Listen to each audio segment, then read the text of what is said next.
Bloomberg Audio Studios. Podcasts, radio, news. This is the Bloomberg Surveillance Podcast. I'm Jonathan Ferro, along with Lisa Abramowitz and Anne-Marie Hordern. Join us each day for insight from the best in markets, economics and geopolitics. From our global headquarters in New York City, we are live on Bloomberg Television weekday mornings from 6 to 9 a.m. Eastern. Subscribe to the podcast on Apple, Spotify or anywhere else you listen. And as always, on the Bloomberg Terminal and the Bloomberg Business app. Stephanie Roth of Wolfe Research is still with us. Stephanie, your take on what we're looking at right here. I think the thing to remember is this is a period of time that was kind of peak uncertainty for the economy given the tariff headwinds. So now looking ahead, we should anticipate that payroll gains are going to remain fairly solid throughout the course of this year. Now, they're going to slow down given the immigration trend, but we shouldn't expect an environment where the unemployment rate is rising significantly and we're in a real layoff situation. We should expect a steady slowdown in the pace of hiring just because immigration is going to be a big headwind, but the economy is going to be largely okay. What kind of impact will immigration have? Pretty significant. So, by the way, this is not getting enough attention, but last week the Supreme Court ruled that they can terminate 530,000 visas for people from Cuba, Haiti, Nicaragua, Venezuela, effectively overnight.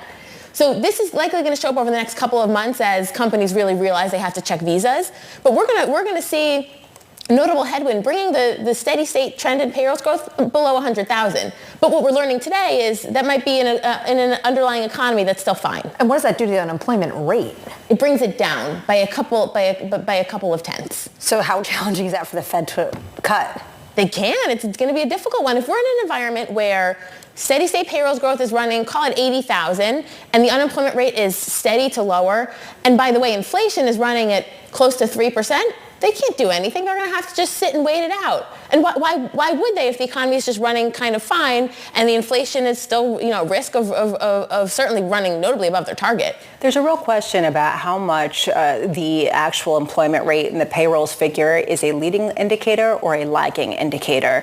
There has been a belief that companies will hold on before firing employees for a much longer period of time, especially since the pandemic. At what point is this the last thing that's going to fall apart as we see other ramifications to the economy and other sectors? Yeah, so we need to keep an eye on profit margins. And the idea here is effectively how much costs can these companies push through when it comes to tariffs. So if we're in an environment where consumer inflation is actually running close to that 3%, in a way, that could be an okay thing because that means you're not really feeling the burden from a company perspective. Consumers can probably handle a little bit of goods inflation, and they're not going to have to do layoffs because companies are able to pass through a lot of that cost. And this ultimately goes down to the question for the Fed as well.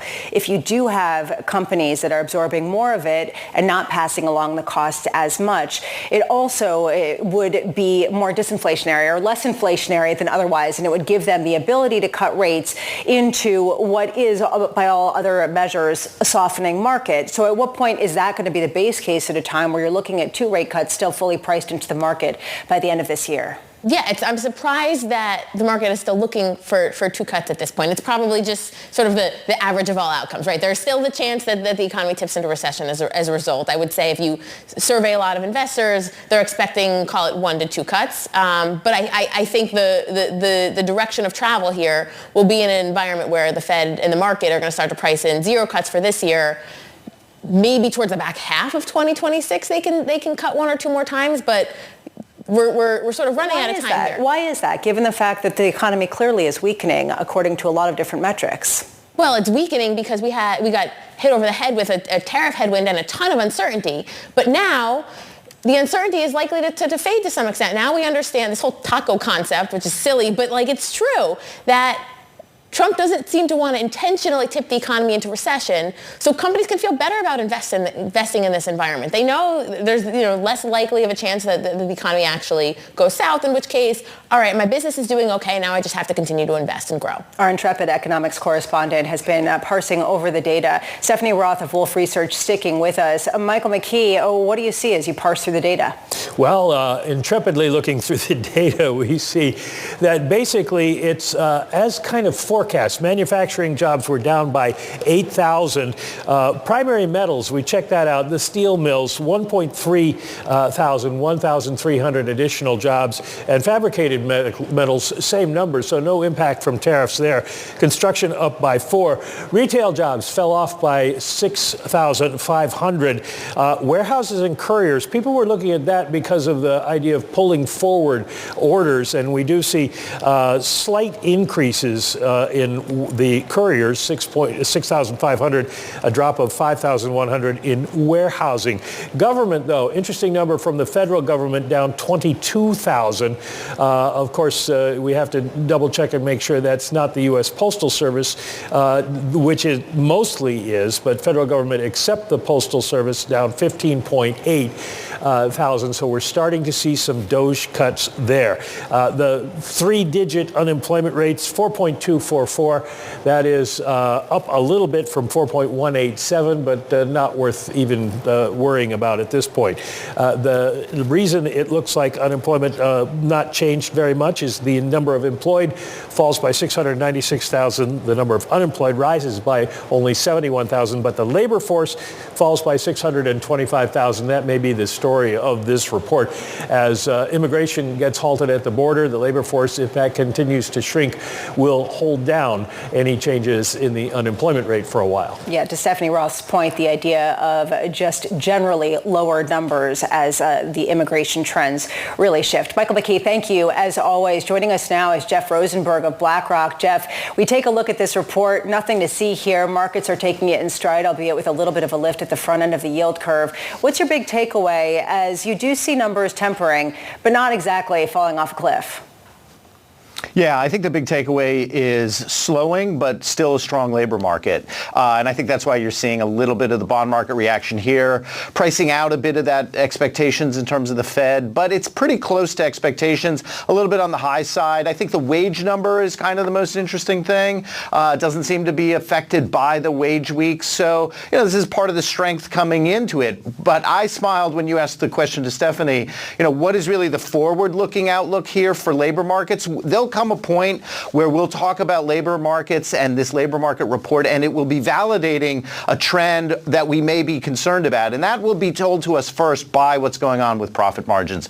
Absolutely agree with that point. It's really the pausing point that we're at here with this market report, not really moving us either confirming the concerns that we had a month and a half ago around a recession or validating the response in financial markets that, the peak of uncertainty is over. I think we're still in that uncertainty environment, and the data still that we need to validate whether or not which way that economy is going to go is still in front of us. So this is a little bit backward looking and lagging to answer your earlier question to Stephanie. So Jeff, let's say we're sitting here in a couple of months and maybe payrolls growth are still slowing, but holding in somewhat okay. What would be the driving factor? Is it the reconciliation bill? Is it that tariffs are having less of an impact? What's the upside story to the economy here?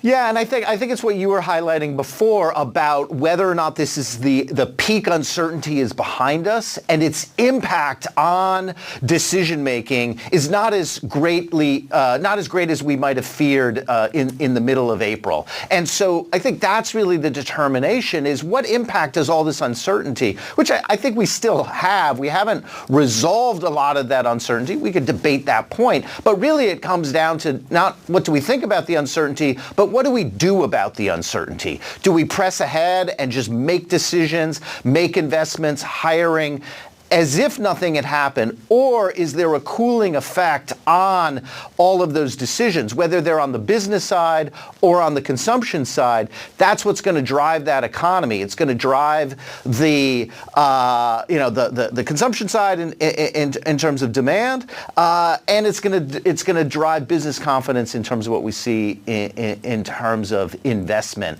And that's, I think, what the narrative is going to be 2, 3, 4 months from now. Well, do you think the business community will just keep treading water? How do you make those decisions? I mean, just moments ago, Peter Navarro, a trade aide to President Trump, is telling reporters that the China meeting is expected in 7 days. So in a week's time, we could be dealt with a fresh blow of uncertainty, Jeff.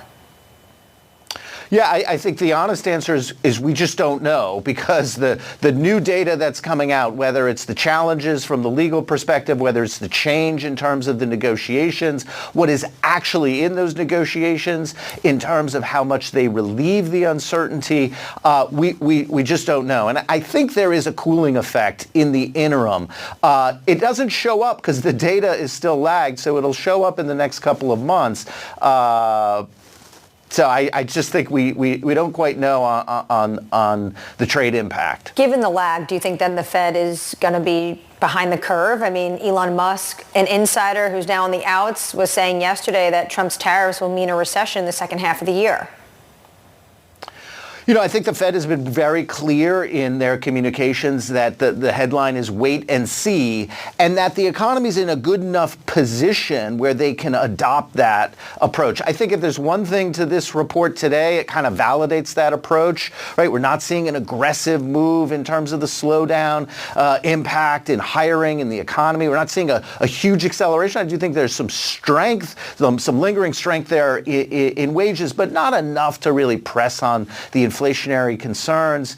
And so the Fed's in a good spot here to wait and see. Will they be lagged? Yes, this is kind of the, impact of moving from forecast dependence to data dependence, is that the Fed has to be reactive. And so they'll be lagged. The issue for the markets will be, will they aggressively catch up if they are indeed, behind the curve in the event that the trade and tariff uncertainty, leads to a bigger slowdown, then they're going to have to get more aggressive. That's not priced in to the bond market, as we were talking about. It's only 1 to 2 cuts because it's not yet showing up in the data.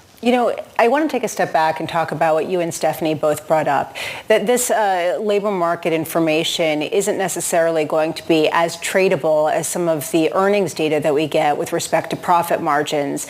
And I wonder if there's something of a paradigm shift where we were so data dependent, and every economic indicator that came out for the past couple of years was a huge tradable moment that was going to give some sort of insight into what the Fed would do. Is that era over? And are we now earnings dependent? Not necessarily when it comes to figuring out how much money they're making, but what companies are doing with what we're hearing about in the mess in real time in a way that this data cannot tell us anymore, Jeff.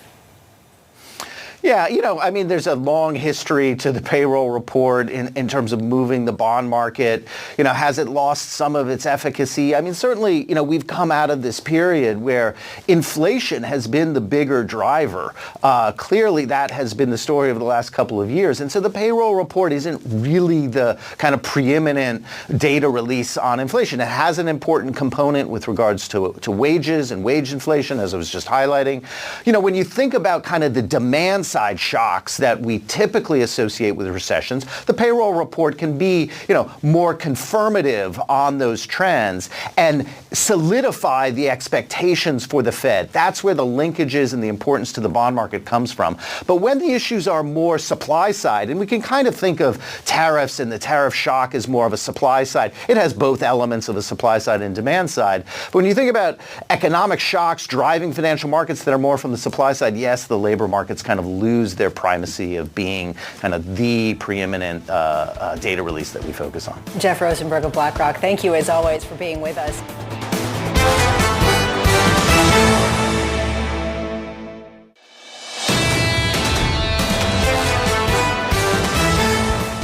Ives of Wedbush writing, this view does not change our bullish view of Tesla and the autonomous view, but clearly does put a fly in the ointment of the Trump regulatory framework going forward. Dan joins us now. Dan, great to see you. Great to be here. Very curious to hear what you have to say about this. The fact that you do not change your bullish outlook on Tesla, even though it seems like there is a massive key man risk.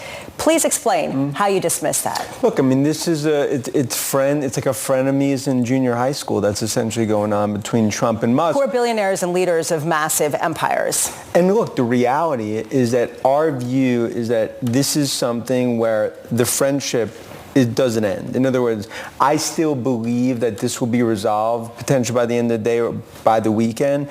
And it's not our view that this changes the regulatory landscape for Musk when it comes to autonomous and the broader vision. How do we even talk about the fundamental backdrop, though, when you have a war of words whipsawing this company by more than $150 billion of market capitalization? Does that introduce a risk that a lot of institutions just won't take?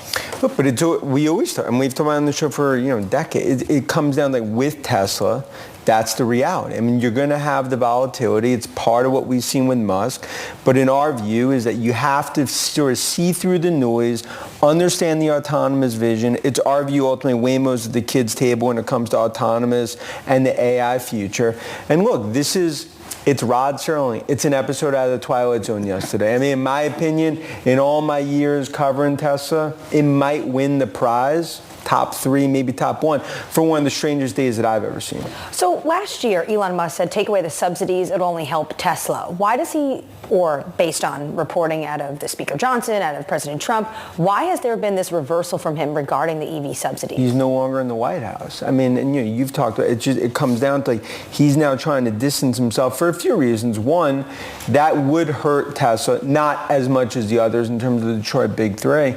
But then you also look at what's happening here. I believe there's some poker going on as well, is that he's trying to distance himself from Trump because of China, because he also needs to play nice in the sandbox in Beijing with everything that we see as given the China market, raw materials, how important that is from a demand perspective.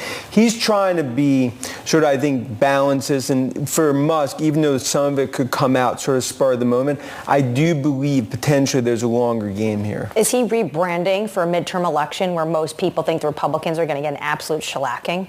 Well, look, and the reality is that that's why in D.C., I mean, if you're a hater or lover of Musk, he is going to be a huge player. And that's why for all parties, that's why White House, it seems trying to put together this phone call, because no one's a winner, Trump or Musk, in this frenemies battle. I think it's two kids in the sandbox. I do think the play date will be back on at one point. It's just going through definitely some little tension here. Wait, you're actually suggesting something that's pretty important, that there is an aspect of deliberateness to this by Elon Musk to revive the brand around Tesla, to try to paint it with a less MAGA type of brush after a lot of blowback and a lot of fall off in sales, particularly outside of the United States.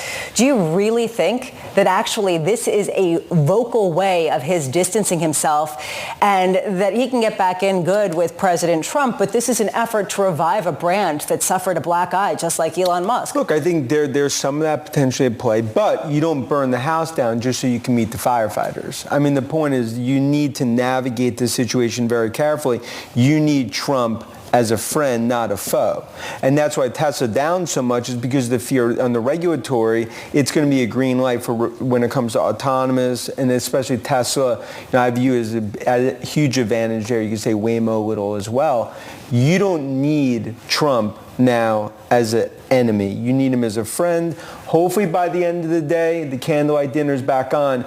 I just do not believe that these friends become enemies. It's a frenemies junior high school situation between two, as we know, very stubborn individuals. Let's say in episode 6, they still haven't gotten back together. Do you change your view and become more bearish on Tesla? Look, if this continues to play out longer and longer term, obviously that would be a huge negative. But my view, just like junior high school, they will get back together as friends, but it's going to take some intermediaries. That's why the White House, there's a lot in D.C. on the Republican Party and everywhere else. Well, the distance is already there, and there's some things that happened yesterday that potentially the White House are really upset with and maybe are going to create a lot of tension for a long term, even if they start playing a little bit nicer. Is this an opportunity potentially for China to use BYD? Are we going to see BYD cars made in the United States? Look, I think this is just a broader game of poker going on. And Musk and Trump are key players at that poker baccarat table, however you want to think about it.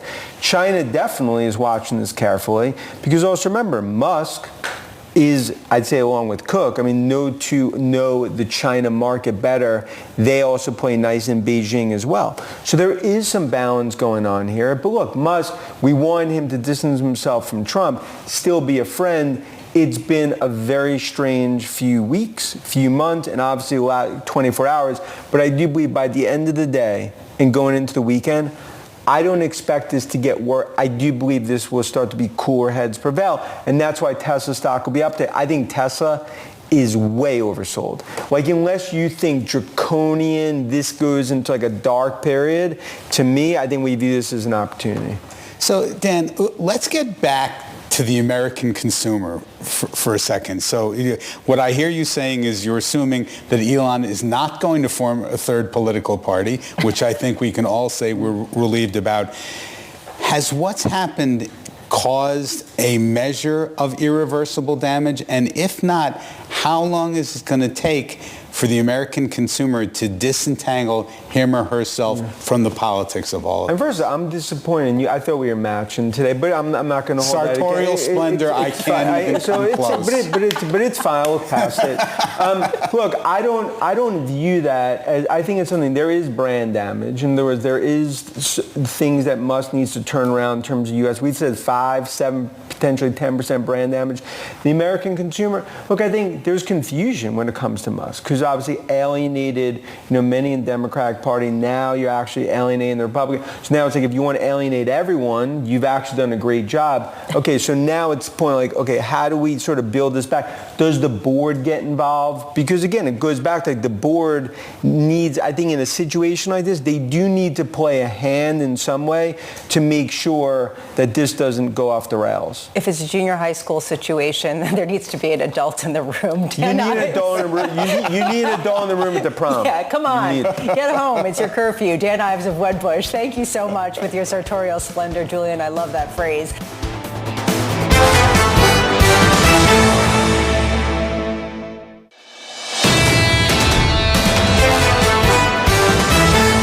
Joining us now is Ed Mills of Raymond James. Ed, I do want to start on the China and U.S. trade negotiation, just simply because maybe it has a bit longer legs. Maybe. We don't really know. I just am curious about your takeaways yesterday from what we know about that phone call and what we don't know. Yeah, Lisa, I think it's so fascinating to see this focus on the rare earth minerals. The day after some of these restrictions came in from China, I got a phone call here at Raymond James and said, do you realize that we have about 6 months supply of this? And at the end of that, we can't make a missile. We can't build a car. We can't build an airplane. Our industrial capacity is permanently impaired if we do not have access to these rare earth and critical minerals. So China and Trump 2.0 know exactly where those choke points are, and they're using them, Lisa. And so because of that, I am optimistic that we ultimately get a deal, because we cannot sustain this. And I do think that longer term, we are going to see a lot more production here in the United States, and a lot of these trade deals look to get those rare earth and critical minerals from other sources from China. We had a Defense Production Act signing last week from Trump where it says you can bypass a lot of the normal routes to make sure we can get that. And so focusing on that and realizing that that's important is where we get the deal. The final piece here is Lutnick getting added to the list of folks that will be in the next trade delegation. Lutnick's Commerce Department has been putting a lot of restrictions on semiconductors and other exports into China that China also really needs. So working on that, but I'm not quite sure that the Commerce Department, Lutnick, and the Trump administration is going to ease up on our restrictions. So China is going to be very tough on theirs. Can we just stick for a second with the rare earths? Why do you think that actually there's going to be a loosening of these restrictions and the ability for the U.S. to get licenses, given the fact that the easing of the controls was not in the Chinese readout? So I think because we need them, because there's not really another alternative. I do think that the United States is probably going to have to ease up on some of the things that we are doing. First and foremost, it was easing up on that 145% tariff rate. I think that China is going to be able to ask for more in some of these negotiations than I think that Trump expects. I do think that there's ultimately other sources of this globally.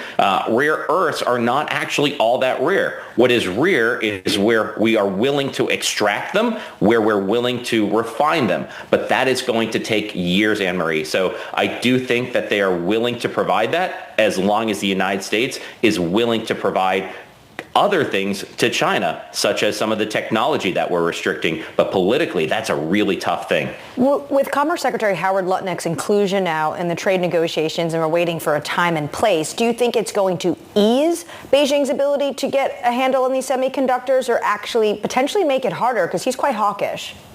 Yeah, if I had to choose something, it's harder. What we are seeing is we've had a lot of conversations about IEEPA, this International Emergency Economic Powers Act, which has been used to put the tariffs globally, challenged by the courts.